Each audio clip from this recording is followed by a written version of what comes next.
മോളെ. അയ്യോ,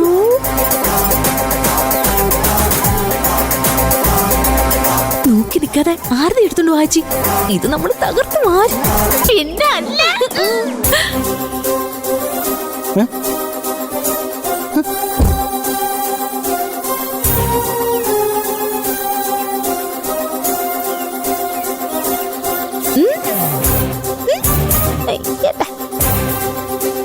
നിക്കടെ അവിടെ.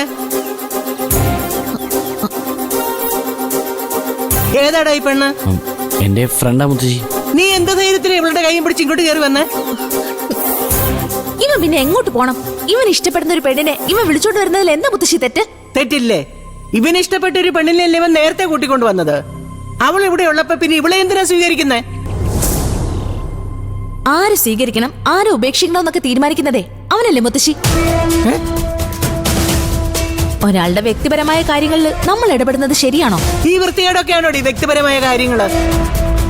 ഇത് അത്ര വലിയ വൃത്തികേടാണെന്ന് എനിക്ക് തോന്നുന്നില്ല. നിനക്ക് തോന്നില്ല? തോന്നണമെങ്കിൽ അതിനുള്ള സംസ്കാരം ഉണ്ടാവണം.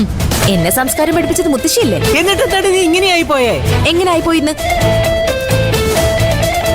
എന്റെ അനുജന് കുറച്ചു കാലം മുൻപ് ഒരു കൈപ്പിഴ പറ്റി. ഒരു രീതിയിലും ചേരാത്തൊരു പെണ്ണിനെ വിവാഹം കഴിക്കേണ്ടി വന്നു.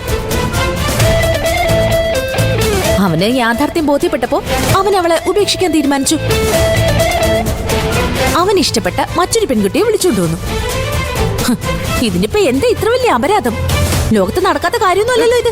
ലോകത്ത് എവിടെ വേണേലും നടന്നോട്ടെ, പക്ഷെ ഈ ചെമ്പകശ്ശേരി തറവാട്ടിൽ ഞാൻ ഇരിക്കുന്നിടത്തോളം ഇതൊന്നും സമ്മതിക്കില്ല.